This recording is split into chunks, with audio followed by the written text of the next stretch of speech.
Vamos abrir a Bíblia em Hebreus, capítulo 11, versículo 30.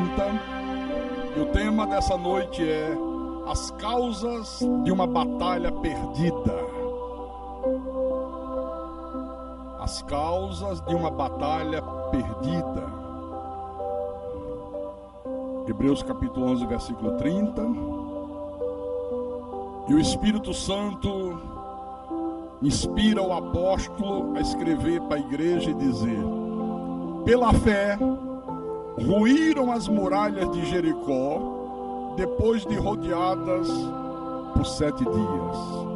Então vamos orar para que o Espírito Santo dê o recado que ele tem que dar para nossas vidas hoje. Oremos ao nosso Deus agora, em nome de Jesus. Senhor Jesus Cristo, como é bom, meu Deus, ter o privilégio de falar contigo.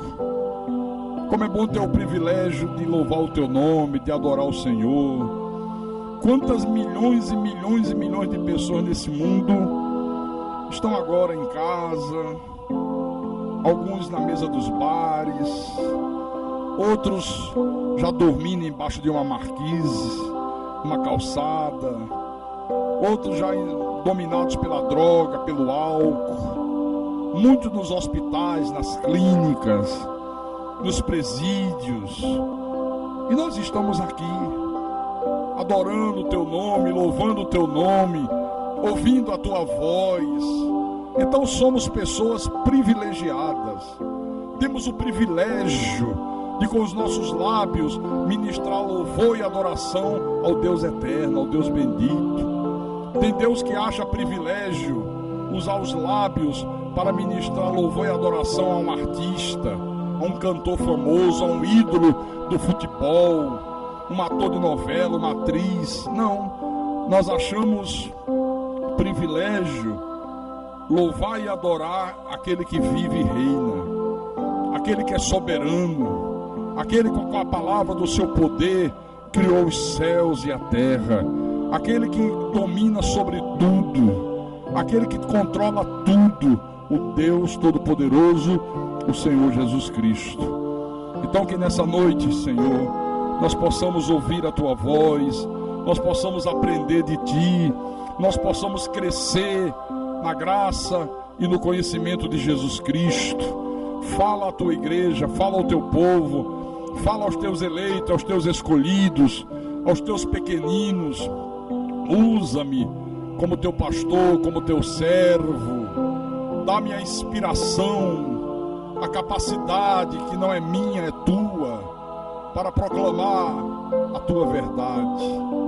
E que tudo seja, Senhor, para a tua honra, para a tua glória, para o crescimento espiritual do teu povo, da tua amada igreja. Eu te peço em nome de Jesus, em nome do Senhor, e que todos que creem e recebem esta palavra digam amém e amém. Diga graças a Deus. Meus irmãos amados, minhas irmãs em Cristo, povo de propriedade exclusiva de Deus. É muito curioso o tema dessa mensagem, né? As causas de uma batalha perdida. Quantas vezes ao longo da nossa vida nós perdemos algumas batalhas? Sofremos alguns reveses, às vezes derrotas inesperadas, às vezes algo que tinha tudo para dar certo e de repente, sem motivo, sem razão, dá errado. Vai por água abaixo. Às vezes um sonho que tinha tudo para se tornar realidade e não se torna. Todos nós passamos por isso. Mas às vezes esses reveses têm uma causa terrível, que poderia ser evitada. Poderia não, pode ser evitada. Você lembra que eu falei aqui no culto de terça-feira à noite da grande vitória que o povo de Israel obteve na cidade de Jericó? Eu disse aqui que naquele tempo a cidade de Jericó era uma das cidades mais importantes de Israel, importante por causa do seu tamanho, por causa das suas riquezas, por causa das suas muralhas imponentes. que serviam como proteção contra os inimigos. E para o povo de Israel, para o povo hebreu, de repente Jericó se tornou um obstáculo enorme. Deus os havia tirado do Egito, ia conduzindo o povo em direção a Canaã, a terra prometida, e eis que de repente, para chegar a Canaã, tem que passar por Jericó, e a cidade de Jericó diz: por aqui não passa. Por aqui não vai passar ninguém. E eles não tinham outra opção. Ou eles conseguiam transpor aquele obstáculo, ou eles não chegariam a Canaã. Então eles tinham que vencer o povo de Jericó. Sem essa vitória, era absolutamente impossível eles continuarem a caminhada em direção à terra prometida. Não tinha como. O que aconteceu? Você lembra que eu falei aqui? Diante do obstáculo, diante daquele inimigo poderoso que se levantou, Deus chama Josué, que era o comandante do povo hebreu, deu instruções a Josué de como eles deveriam proceder. Eles obedeceram, eles fizeram exatamente como Deus ordenou, e o resultado, a gente viu aqui, foi uma retumbante vitória. Amém? Você lembra que durante 6 dias, cada dia, Deus mandou eles darem uma volta em torno da cidade. Os sacerdotes na frente, tocando trombetas, e todo o povo em silêncio. Isso aconteceu durante 6 dias. No 7º dia, Deus disse: agora vocês vão dar 7 voltas nesse mesmo dia. Foi diferente. Aquele 7º dia, eles deram 7 voltas, e Deus disse: quando completar a 7ª volta, manda Josué que os sacerdotes toquem as trombetas, manda que o povo grite. E o que aconteceu? Algo sobrenatural. Aquelas muralhas enormes, que pareciam intransponíveis, começaram a ruir, e com muita facilidade o povo hebreu venceu seus inimigos. Amém? Imagine como não foi a repercussão disso naquele tempo. Uma cidade como Jericó, muralhas que aos olhos humanos era impossível alguém derrubar, não tinha como derrubar. Tinha que ser uma ação sobrenatural de Deus, e de repente, sem usar arma, sem usar bomba, sem usar canhão, sem usar nenhuma arma humana, apenas a fé, apenas a obediência a Deus, as muralhas vêm e caem por terra. Um inimigo que era muito mais poderoso se torna um inimigo fraquinho. Eles vencem aquele inimigo, e quando as outras cidades ouviam o relato desse grande acontecimento, ficava todo mundo aterrorizado. Isso corria de boca em boca. Vocês souberam o que aconteceu em Jericó? Olha, algo sobrenatural. Aí contava. Imagina como as pessoas se sentiam naquele momento. As outras cidades por onde eles haveriam de passar. Eu lembro que eu disse aqui na terça-feira à noite que uma coisa que nós devemos observar nesse episódio aqui foi a importância da obediência fiel do povo. O povo foi obediente de uma maneira espetacular. Da maneira que Deus determinou, eles fizeram. Receberam as instruções de Deus e fizeram tudo conforme Deus havia ordenado, e o resultado foi uma vitória retumbante. Diferente do que a gente vê em outras ocasiões, diferente do que a gente vê nos dias de hoje. Deus manda dar uma volta cada dia, o cara diz: não, para que dar uma volta inteira? Basta apenas a metade. Já é suficiente. Não é? Eles não fizeram isso, não. É uma volta inteira.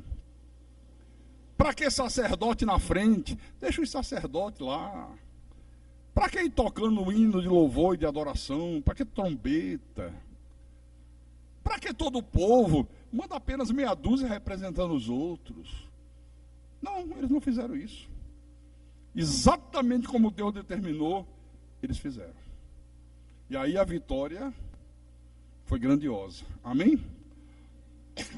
Quando nós fazemos exatamente como Deus manda, irmãos, não podemos esperar outra coisa a não ser a manifestação sobrenatural de Deus na nossa vida, em nome de Jesus Cristo. Amém?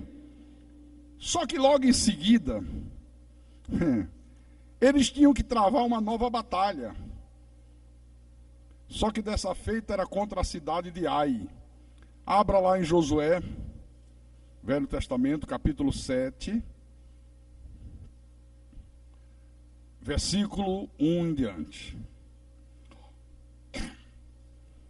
Josué, capítulo 7, versículo 1. Agora, Jericó já ficou para trás. Agora vem uma outra cidade, de povos ímpios, né? Então vamos lá, vou ler, tá? O texto começa dizendo o seguinte: prevaricaram os filhos de Israel nas coisas condenadas. O que é prevaricar? Não cumprir com o dever. Não fazer aquilo que tem que ser feito. Não obedecer, prevaricaram, desobedeceram. Porque Acã, filho de Carmi, filho de Zabdi, filho de Zera, da tribo de Judá, tomou das coisas condenadas. A ira do Senhor se acendeu contra os filhos de Israel. Enviando, pois, Josué de Jericó alguns homens a Ai, que está junto a Bet-Avém, ao oriente de Betel, falou-lhe dizendo: subi e espiai a terra. Subiram, pois, aqueles homens e espiaram Ai. E voltaram a Josué e lhe disseram: não suba todo o povo, suba uns 2 ou 3 mil homens a ferir Ai. Não fatiguei ali todo o povo, porque são poucos os inimigos. Olha que coisa interessante. Tinham obedecido antes, foram abençoados, foram vitoriosos. Em seguida, desobedece. Aí vão em frente. Tem a cidade de Ai. Josué manda os espias olhar a cidade. E os espias voltam e dizem: olha, barbada, Josué. Difícil foi Jericó, mas Ai não. Aqui vai ser uma vitória fácil. É uma cidade pequena, é uma cidade fraca. Não tem como eles oferecerem resistência a gente. Olha, a coisa parecia tão fácil, mas tão fácil, que os espíritos disseram: Josué, basta uns 2 ou 3 mil homens e resolve a situação. Não precisa usar o exército todo, não. Uns 2 ou 3 mil homens e a gente ganha essa batalha. Fácil, fácil, fácil. Com um pé e uma mão amarrado, não tem problema nenhum. Esse é o pensamento. Agora leia o versículo 4. Assim, subiram lá do povo uns 3 mil homens, os quais fugiram diante dos homens de Ai. Os homens de Ai feriram deles uns 36, e aos outros perseguiram desde a porta até as pedreiras, e os derrotaram na descida, e o coração do povo se derreteu e se tornou como água. Então Josué rasgou as suas vestes e se prostrou em terra sobre o rosto perante a arca do Senhor até a tarde, ele e os anciãos de Israel, e deitaram pó sobre a cabeça. Aí disse Josué: ah, Senhor Deus, por que fizeste este povo passar o Jordão para nos entregarem nas mãos dos amorreus, para nos fazerem perecer? Tomara nos contentáramos com ficarmos da além do Jordão. Ah, Senhor, que direi? Pois Israel virou as costas diante dos seus inimigos, Israel fugiu, Israel foi humilhado. Ele está dizendo: ouvindo isto, os cananeus e todos os moradores da terra nos cercarão e nos desarraigarão o nosso nome da terra. E então, que farás ao teu grande nome? Olha só, ninguém acreditou que os homens de Ai iam resistir a eles bravamente, que iam enfrentar os soldados de Israel. Eles pensaram: vamos com 3 mil homens e eles vão se entregar. Eles não vão ter coragem nem de lutar contra a gente. Olha aqui. A surpresa foi tão grande que os soldados de Israel, quando viram a resistência, deram meia volta e fugiram. O resultado: 36 homens mortos na batalha. E o povo de Israel ficou totalmente abalado, porque sofreu uma derrota inesperada. Inexplicável, diria eu. Aí Josué e os anciãos foram buscar uma explicação em Deus. Estava todo mundo envergonhado. Como é que pode? Acabamos de vencer um inimigo poderoso, uma cidade grandiosa. O Senhor se manifestou, derrubou muralhas intransponíveis. Um milagre extraordinário. E agora, nós sofremos um fracasso desse. Josué ora e diz: Senhor, agora todos os nossos inimigos vão nos cercar, vão nos destruir. O teu próprio nome será blasfemado. Eles vão dizer: está vendo como o Deus dele não é de nada? Aquilo que aconteceu em Jericó foi um acaso. Por que não aconteceu aqui? O que houve, Senhor? A resposta de Deus, irmão, foi rápida e precisa. Leia o versículo 10. Então disse o Senhor a Josué: levanta-te, por que estás prostrado assim sobre o rosto?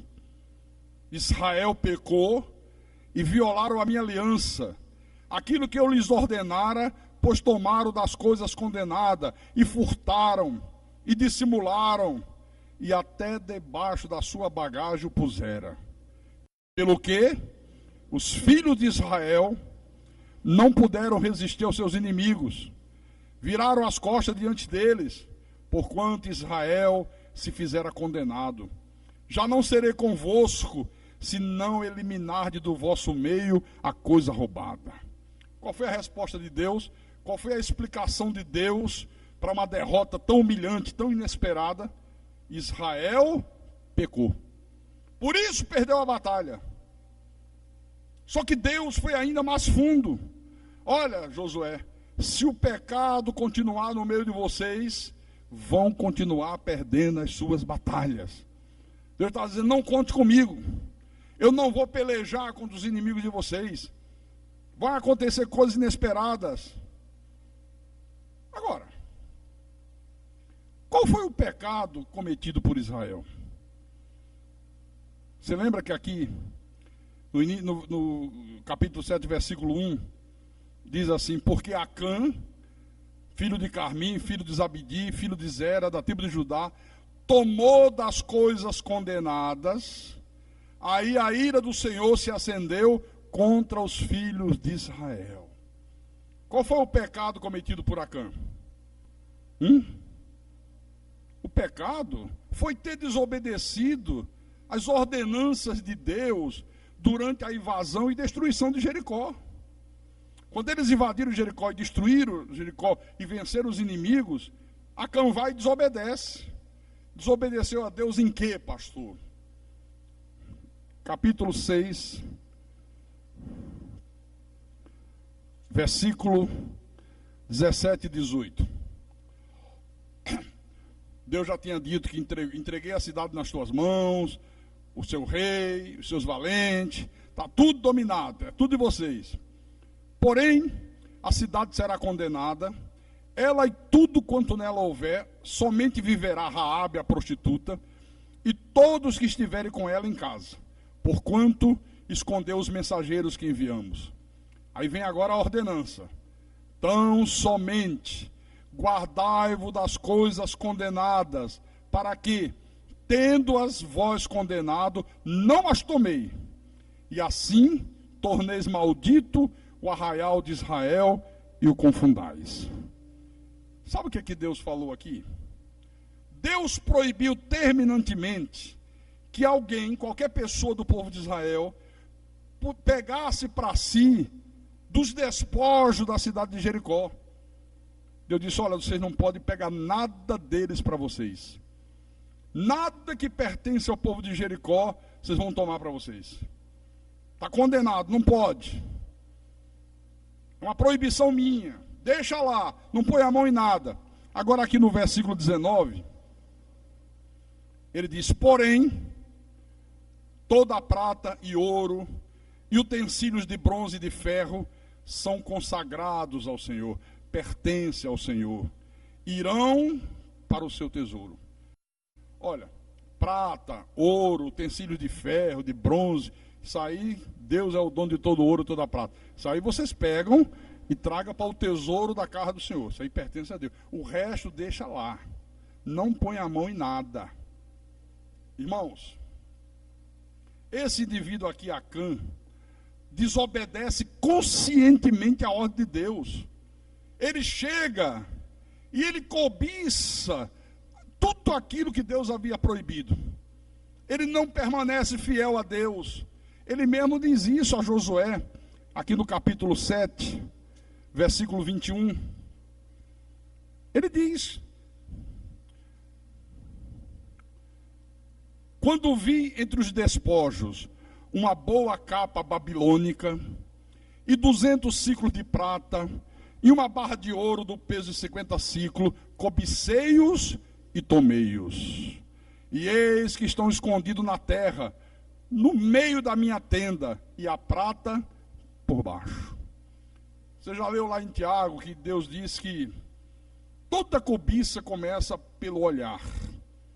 Depois vem o desejo e por fim você dá à luz o pecado. Toda cobiça começa assim. Então o que Acã fez? Ao invés de destruir as coisas proibidas, entregar o ouro e a prata para o tesouro de Deus, escondeu para ele uma capa usada pelos babilônicos. Não, isso aqui é uma roupa de um pai de santo, mas é tão bonita, linda. Ah, não vou queimar isso aqui. Olha que coisa bonita, rapaz. Tão bem feita, cheia de coisa, cheia de strass, e não sei o quê. Mais ou menos isso. Não é só vou guardar para mim. Essa eu vou levar.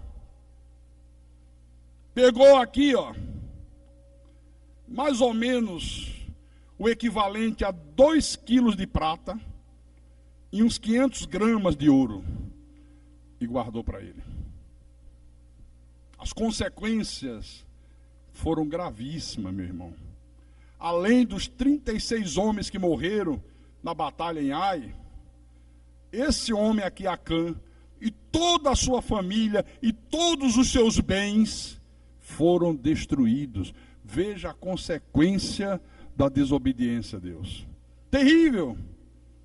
Aí você pergunta assim: pastor, pera lá, mas se foi Acã que pecou, se foi Acã que desobedeceu, se foi Acã que pegou a capa babilônica que guardou, pegou lá 2 quilos de prata, 500 gramas de ouro, escondeu para ele, por que todo o povo de Israel foi punido? É uma pergunta pertinente. Por quê? Olha, todo o povo sofreu as consequências, porque o povo de Deus, a exemplo da igreja de Jesus Cristo, é uma unidade, é um só corpo. Deus, apesar de ele saber que a igreja é formada por indivíduos, por pessoas individualmente, mas ele vê a igreja como um corpo orgânico, um corpo único. Você pega uma gripe, uma virose, uma dengue, o corpo inteiro sofre, não sofre?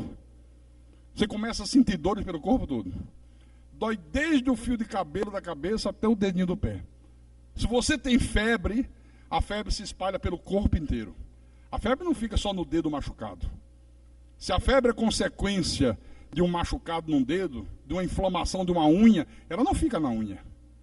Ela se irradia pelo corpo inteiro. É assim ou não é assim? Então é assim que acontece com a igreja.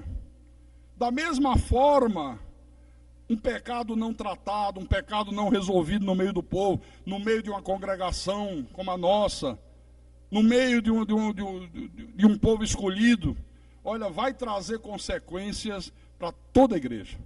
Vai trazer consequências para toda a congregação. Você vê que aqui em Josué capítulo 6, versículo 18, Deus já havia alertado sobre isso. Não era surpresa para eles, não. Deus alertou. E tem muita gente que ouve Deus alertando e não está nem aí, está brincando com Deus.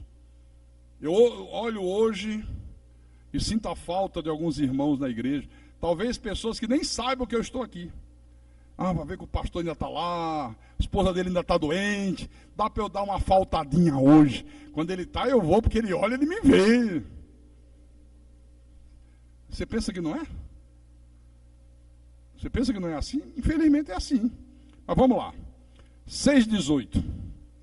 Tão somente guardai-vos das coisas condenadas, das coisas proibidas, para que, tendo as vós condenado, não as tomei, e assim torneis maldito o arraial de Israel e o confundais. Você está vendo?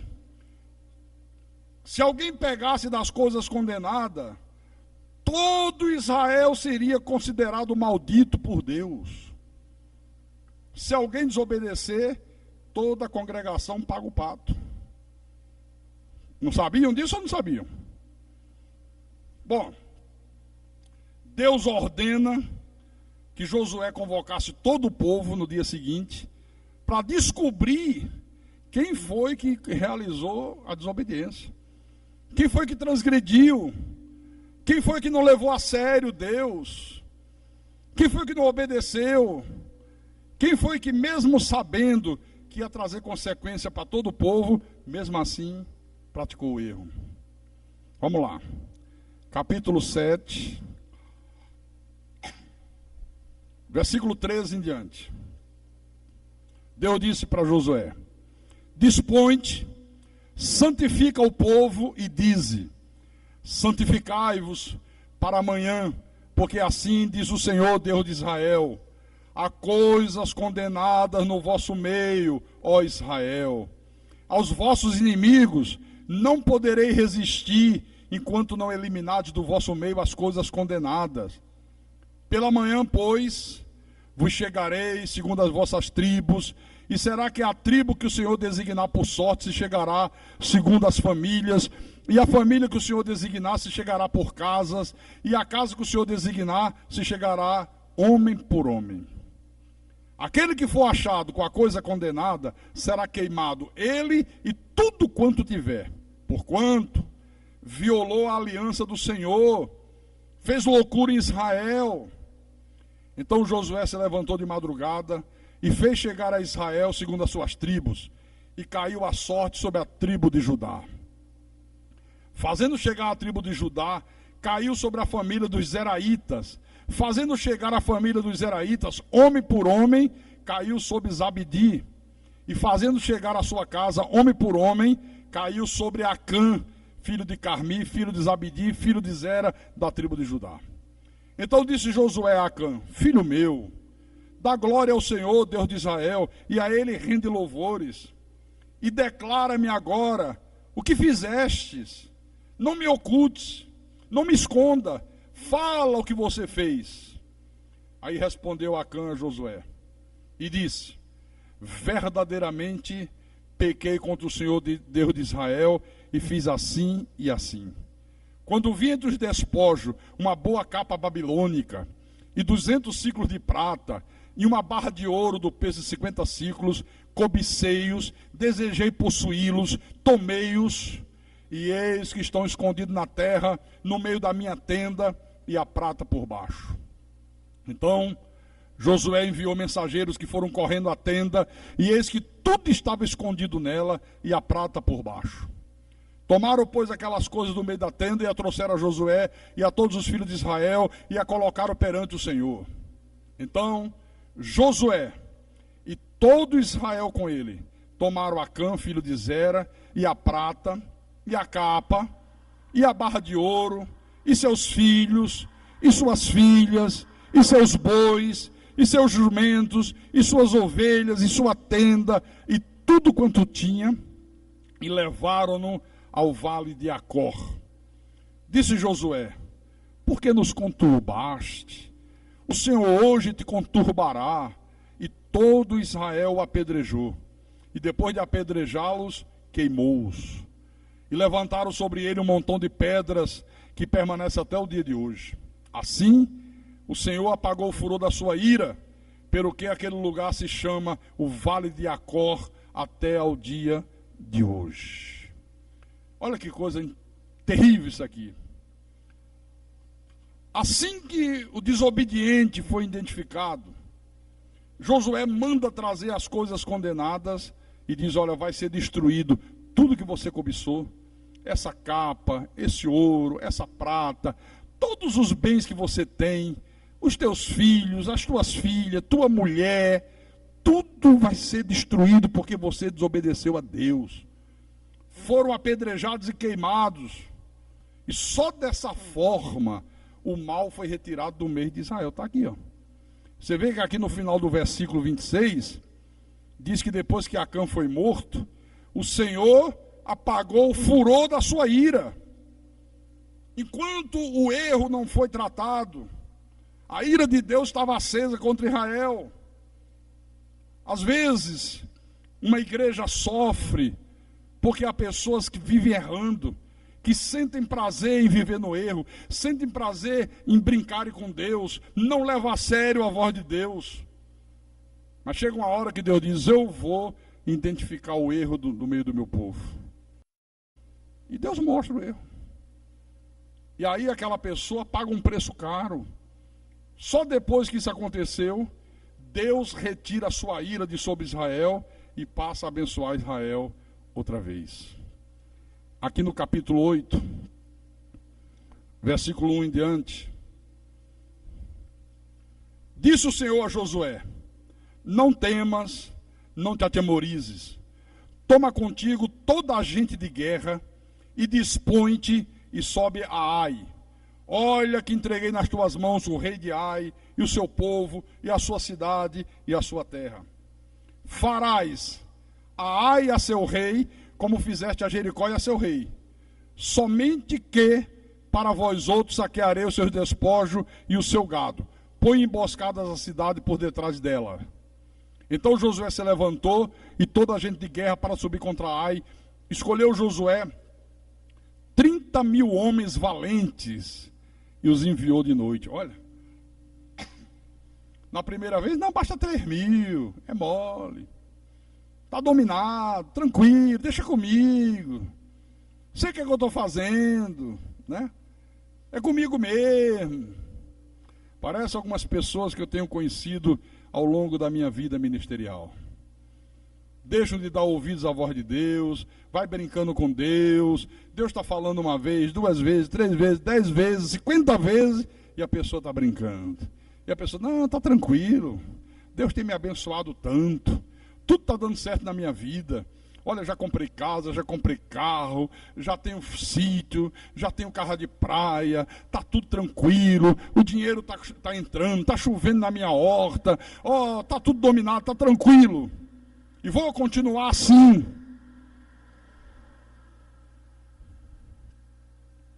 Deus só deu vitória ao povo depois que o erro foi consertado. Aí eles foram com 30.000 homens. Que coisa impressionante, hein? Agora, não era mais 3.000. Agora era 30.000 homens. Versículo 24. Desse mesmo capítulo 8. Tendo os israelitas acabado de matar todos os moradores de Ai no campo e no deserto, onde os tinham perseguido, e havendo todos caído a fio de espada, e sendo já todos consumidos, todo Israel voltou a Ai e passaram a fio de espada. Os que caíram naquele dia, tanto homens como mulheres, foram 12.000, todos os moradores de Ai. Agora, 12.000 pessoas foram mortas. Agora, outra vitória espetacular. Na mesma cidade que eles haviam sido derrotados dias atrás, agora eles conseguiram outra retumbante vitória em nome do Senhor. Aleluia. Olha, irmão, esse exemplo aqui da derrota de Israel em Ai é de uma importância muito grande para todos nós aqui. Veja, o pecado, a desobediência de uma pessoa custou a vida de 36 homens. A desobediência de uma única pessoa ameaçou o bem-estar de toda uma nação. Que celular é esse que está tocando aí? Desliga, desliga. Assim diz o pastor. Não tem uma musiquinha aí?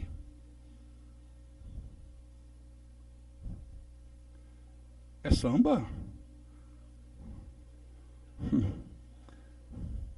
Então presta atenção.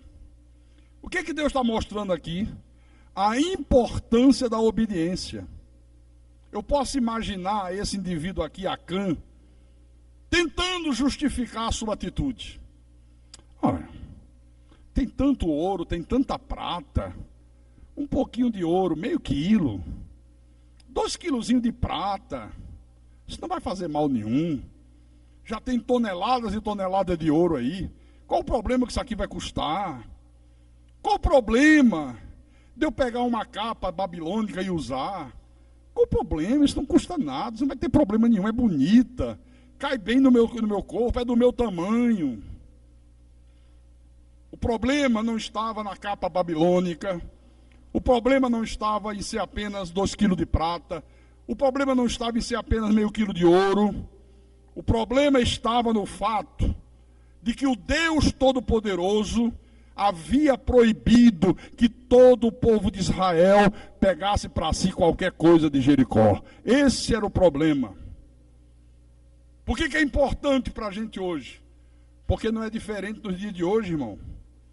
Tem gente que diz assim: qual o problema de eu fazer sexo antes do casamento? Já estou noivo, já estou com casamento marcado.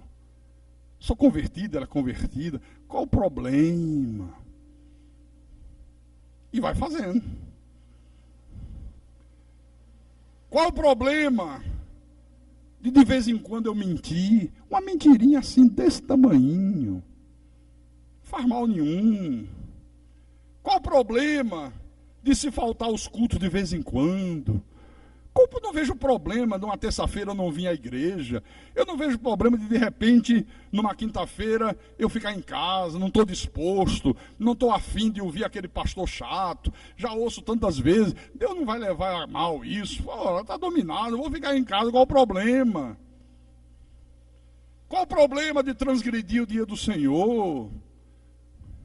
Vou de manhã, não vou à noite. Vou à noite, não vou de manhã. Qual o problema? Qual o problema?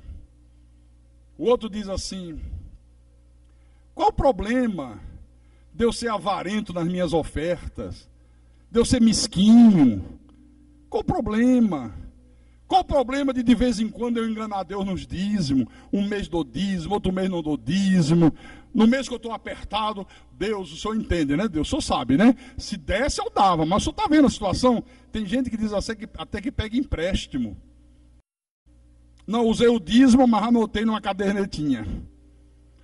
Lá na frente, quando as coisas melhorarem, eu devolvo para Deus. Como se Deus fosse banco. Como se Deus fosse agiota. Qual o problema?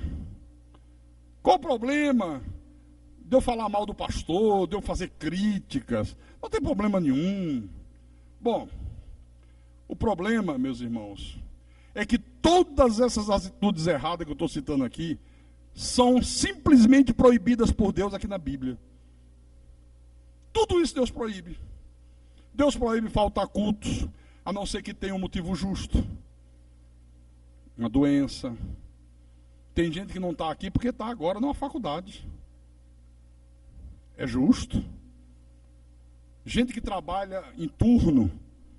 Uma semana está no turno da manhã, no turno do dia, outra semana está no turno da noite. Quer dizer, Deus está vendo que ela não está aqui porque não pode estar. Senão ela perde trabalho. Talvez esteja até orando: Senhor, abre outra porta, para eu não precisar faltar meus cultos. Sabe? Mas é um motivo justo. Agora a pessoa não vem porque não quer. Não vem porque vai cuidar dos seus interesses particulares. Aquilo que ele poderia fazer na sexta-feira, no sábado. Não, eu quero fazer na quinta. Falta o culto. Eu já disse aqui, nem médico, quando eu preciso ir ao médico, eu não marco consulta dia de culto. Não marco. Dia de culto para mim é sagrado. Nem do pastor durante o dia, nem durante o dia, só se for uma emergência. Porque eu passo o dia me preparando, eu passo o dia estudando, eu passo o dia meditando, eu passo o dia me consagrando para poder chegar aqui e Deus me usar como instrumento dele para abençoar a tua vida, em nome de Jesus Cristo. Então está aqui, ó. Isso faz com que você entenda que aquilo que Deus determina é para ser cumprido. Se o Senhor diz que você deve dar ofertas generosas, seja generoso. Não seja mesquinho, não seja avarento. E não é só oferta de dinheiro, não. É quando Deus requer o teu tempo. É quando Deus requer o teu talento. É quando Deus requer alguma coisa que você possui em prol da obra dele. Tem gente que se nega. Tem gente que se retrai. Tem gente que não se dá por inteiro. Então, irmãos, mesmo que você não entenda os motivos pelos quais Deus proíbe essas coisas, respeite os mandamentos de Deus. Eu não entendo por que Deus faz tanta questão que a gente não falte culto. Qual o problema de faltar um culto? Mesmo que você não entenda, não. Para mim é coisa banal. Mas se Deus está dizendo para não faltar, eu vou obedecer a Deus, que eu não sou louco. Foi o erro desse cara aqui, ó. O erro desse indivíduo. Qual o problema? Uma simples capa, uma roupa dos caras, eu achei bonita. Qual o problema de pegar isso? Deus não vai fazer questão por meio quilo de ouro. Estamos levando de Jericó, imagina, de uma cidade inteira, toneladas e toneladas e toneladas de ouro. Deus vai se aborrecer por causa de meio quilozinho de ouro? Ai, nada. Toneladas e toneladas de prata. Esse pedaço aqui, 2 quilos apenas. Não, deixa eu guardar aqui. João, quando escreve a sua primeira epístola, ele fala uma coisa muito forte sobre isso. Vamos lá no final da Bíblia. 1 de João,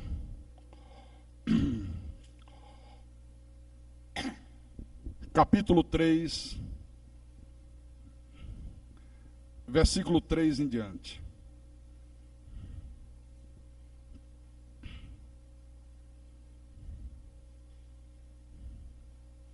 Encontraram? 1 João capítulo 3 em diante.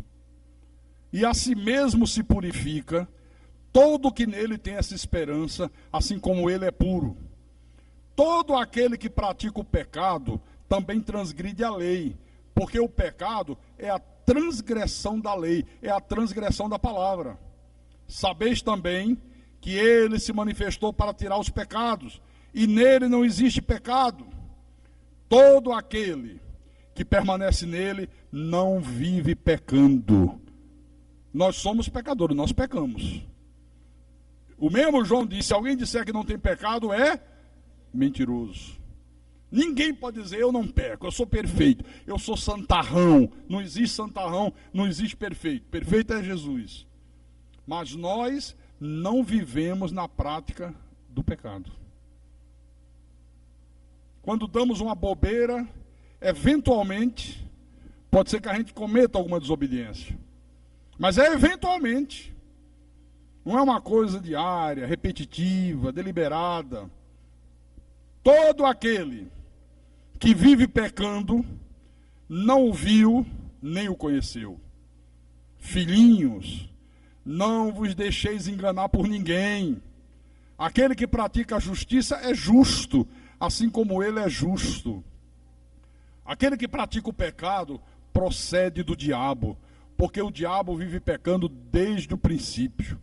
Para isto se manifestou o Filho de Deus, para destruir as obras do diabo.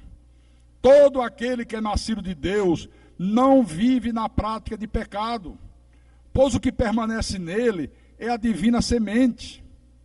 Ora, esse não pode viver pecando, porque é nascido de Deus. Nisto são manifestos os filhos de Deus e os filhos do diabo. Todo aquele que não pratica a justiça não procede de Deus, nem aquele que não ama seu irmão. Está vendo? Nisso se manifesta quem é de Deus, quem é do diabo. Não pode uma pessoa que está dentro de uma igreja, ouvindo a palavra, sendo ensinado, culto após culto, semana após semana, mês após mês, ano após ano, continuar vivendo uma vida desregrada. Continuar vivendo uma vida de desobediência. Deus está falando através do pastor e está entrando por aqui e saindo por lá. Você às vezes não fica meio cabreiro com algumas pessoas? Você mesmo. Você, às vezes, tem gente que chega para mim e diz: pastor, por que o irmão fulano é tão desobediente? Eu digo: lê a Bíblia que você vai saber por quê. Pastor, poxa, mas todo culto Deus fala através do Senhor. O irmão fulano não dá a mínima, a irmã Beltrana também não dá, irmão Cicrano, irmão não sei quem. Tem gente que fala isso direto comigo, que a pessoa vê e ela fica sem entender como é que pode. Aquela coisa contínua, aquela coisa deliberada, aquela coisa que entra ano, sai ano e não muda nunca. É isso que ele está falando aqui, ó. Quem é nascido de Deus não vive na prática do pecado. Está aqui. Quem é nascido de Deus não faz isso. Quem é nascido de Deus é obediente. Ele sente prazer na obediência. Outra coisa, tem muita gente que pensa que o seu erro, a sua desobediência, o seu pecado não prejudica ninguém. Não estou prejudicando ninguém, então não se meta com a minha vida. Às vezes você vai até dar um conselho, às vezes você vai até exortar a pessoa: não se meta. Isso é problema meu. Mesmo que eu esteja errado, não estou prejudicando a vida de ninguém. Está aqui. O caso de Acã prova que a desobediência desse sujeito aqui prejudicou muitas pessoas. Muita gente. Por causa da sua desobediência, 36 homens morreram, 36 famílias enterraram seus filhos, seus pais. Está aqui. Quantas esposas choraram a morte dos seus maridos?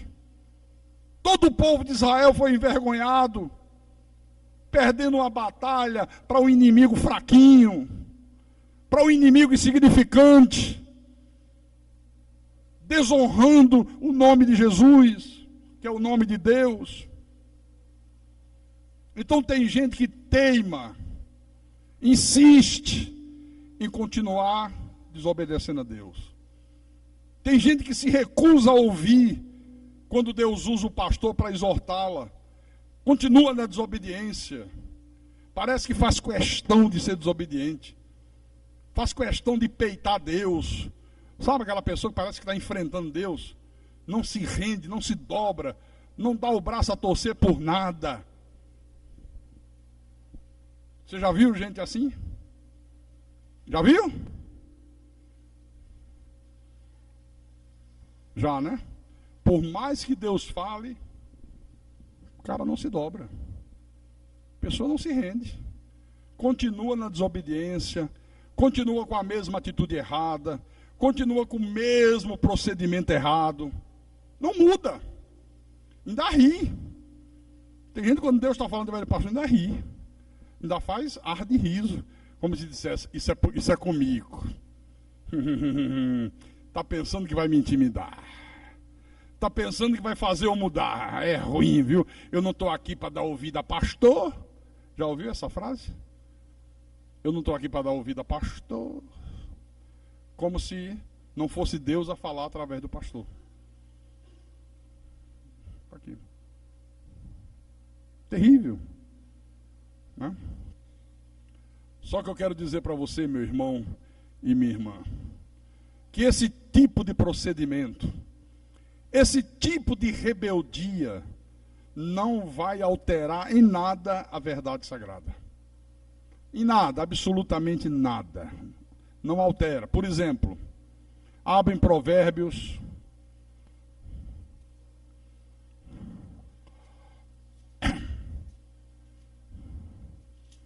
Provérbios, capítulo 28, versículo 9.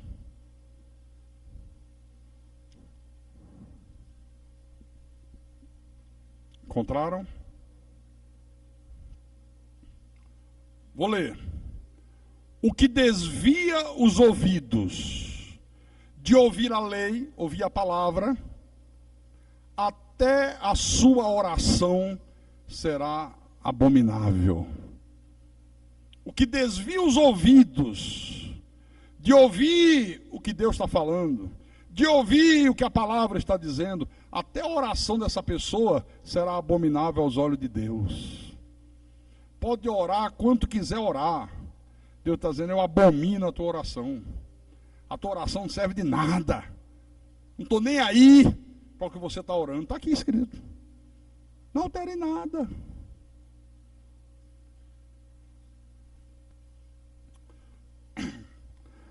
Um dia, eu reclamei com uma pessoa da igreja. Eu digo, você está sempre faltando os cultos. Poxa, você devia dar exemplo. Não faça isso. Não, mas eu tenho que cuidar das minhas coisas. Tal. Eu estou construindo não sei o quê, não sei o quê. Sim, construa sexta, sábado. Então vou fazer o seguinte. Eu vou dar um tempo. Quando eu resolver as minhas coisas, aí eu volto. Eu digo, será que essa pessoa nunca ouviu que quando as pessoas diziam, Senhor, vou te seguir por onde quer que fores. Então vem e me segue. Não, mas pera lá, calma, Jesus, não seja tão apressado. Deixa primeiro eu sepultar o meu pai, depois eu vou e te sigo. Ele estava dizendo, olha, eu tenho um pai que é velho, idoso.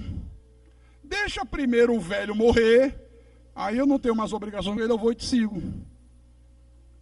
Jesus disse, deixa os mortos espirituais, enterrar os seus próprios mortos. Tu, vem e segue-me. Deixa os teus irmãos que não são eleitos, que não se converteram, que não foram chamados por mim, cuidar disso. Você vem e me segue, você vem e me obedeça. Pastor, não estou vindo ao culto, porque minha mãe está doente. Você não tem ninguém para cuidar da tua mãe dia de culto? Não, tem, pastor, minhas irmãs, meus irmãos, mas é tudo incrédulo, ninguém quer saber de nada. Não, senhor. Seja firme. Olha, hoje vocês cuidam da mamãe. Hoje eu vou para a igreja.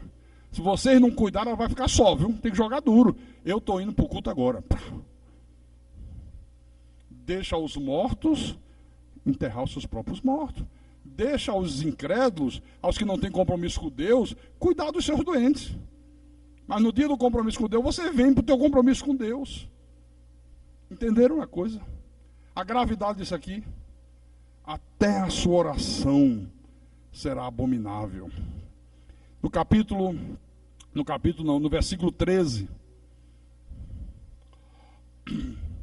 Agora ele diz, o que encobre as suas transgressões jamais prosperará, mas o que as confessa e deixa, alcançará a misericórdia. Quer dizer, o sujeito que é humilde e diz, Senhor, realmente eu estou ouvindo a tua voz, eu estou errado, eu não estou levando a sério, eu estou brincando com a verdade, eu não estou honrando o Senhor como o Senhor deve ser honrado, mas eu quero mudar a partir de hoje. Não vou mais proceder assim. Vou agir com seriedade, com temor e com amor para com o Senhor. O Senhor disse, esse alcançará misericórdia. Mas o que encobre as suas transgressões, o que diz, não, também não é bem assim. Não, deixa comigo, o pastor está falando, mas é problema meu com Deus. Deixa que eu me entendo com Deus. E ele nunca reconhece que está errado. Nunca reconhece que está no erro. Nunca reconhece que está desobedecendo. Nunca reconhece que está tendo uma atitude errada. Já viu pessoas assim? Que não dão o braço a torcer? Esse é o que encobre as suas transgressões. Apresenta desculpas esfarrapadas. Tem sempre uma desculpa para o erro. Tem sempre uma desculpa para não estar no culto. Tem sempre uma desculpa para justificar as suas fofocas. Tem sempre uma desculpa para justificar a sua avareza. Tem desculpa para tudo. Esse está encobrindo as transgressões. O que é que Deus está dizendo aqui? Jamais prosperará.